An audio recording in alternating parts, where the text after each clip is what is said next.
Hey everyone, Mike Robertson of Robertson Training Systems and Indianapolis Fitness and Sports Training. Here with my good friend, Little Stevie, and today we're going to talk to you a little bit about self-myofascial release or foam rolling.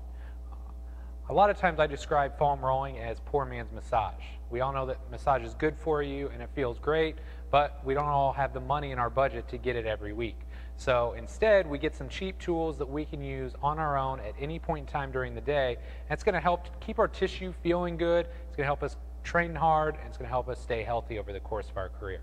So unlike a massage where you're paying $50, $60, $70 or more per hour, total outlay for this is about 20 bucks. What I want you to do, go to Dick's Sporting Goods, Perform Better, Elite, go to one of these stores, pick up a lacrosse ball, which costs all of $2, and a black foam roller. Once you have those two items, you can do everything that we're going to show you guys here today. All right, the first exercise we're going to do to loosen up your upper body and get it feeling better isn't so much a foam rolling exercise as it is a mobilization. So what we're going to have little Stevie do here, we're going to mobilize his thoracic spine or his upper back. You can see he's got his fingertips behind his head. He's got that foam roller placed perpendicular across his body.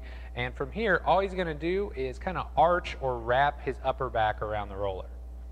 He's going to hang out for about a 2 count, and then he's just going to scoot that roller up a little bit and do the same thing. If you really want to get a nice deep mobilization, you can inhale, kind of reach forward a little bit, and then as you slide up, you can exhale and wrap that body around the roller. One of the things you guys will find, this feels fantastic. It's not only going to help your bench press, but it's also just going to help mobilize these tissues around your upper back. A lot of times we're tight and stiff there anyways from sitting at desks, driving cars all day. It just feels fantastic and it makes us move better.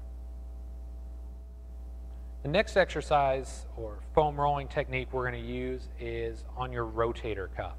This can be really uncomfortable. A lot of times we have a lot of scar tissue or adhesions build up here. So this is going to help loosen that up, not only just make our shoulders feel better, but probably increase our shoulder rotation as well. So what Stevie's going to do, he's going to take that lacrosse ball, pin it underneath his shoulder blade, and then he's going to put his elbow on the ground. Once it's kind of wedged in there, all he's going to do is drive his hand forward and backward. His elbow stays in contact with the ground. He's just going to rotate forward and backward. Do this a couple reps, and then you can kind of move, reposition a little bit. You're going to find some hot spots, some trigger points in there. I can tell you guys from experience, it doesn't always feel good, but when you stand up and start moving around, your shoulders are going to feel like $1,000,000 bucks. So just play around with it a little bit, figure out what exact areas on you are tight or stiff, and really kind of try and work to loosen those areas up. Okay, the next muscle group we're going to work on is your pecs. We all know powerlifting, we have a tendency to strain our pecs a lot, so it's really important to work on our tissue quality here. You can see what Stevie's done. He's kind of wedged that lacrosse ball in between his pec and the wall, and he's just going to roll side to side. Again, there's really no right or wrong way to do this, and let's be quite honest, there's no way to do this and not look ridiculous. So get over yourself. It's going to help you feel better. It's going to help you move more weight. So just do it. About 30 seconds, and then you can go ahead and switch sides. The next muscle group we're going to work on with the lacrosse ball is your lats. These are the big muscles that run along the outside of your back or even your ribs. And you can see all Stevie's going to do, he's got it wedged in between his lats and the wall, and he's just going to work up and down. You can work up as high as kind of the back half of your armpit. But again, these muscles have a tendency to get short and stiff from all the upper body exercise that we do. So this really feels good. Go for about 30 seconds to a minute on one side and then switch it up. The next muscle we're going to loosen up is your triceps. You can see Stevie's got his elbow bent back and his shoulder is flexed. Kind of tuck the hand behind your head. That's going to give you a nice stable base. And then he's just going to pin the ball in between the wall and his tricep.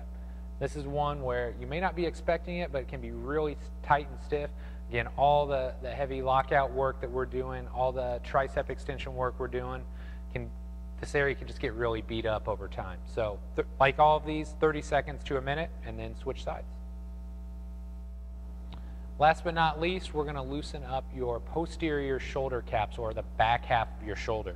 All we're going to do here, wedge that ball in between the back half of your shoulder and the wall until Stevie's kind of pulling his arm across his body a little bit. That's going to lengthen his posterior capsule a little bit and his rotator cuff.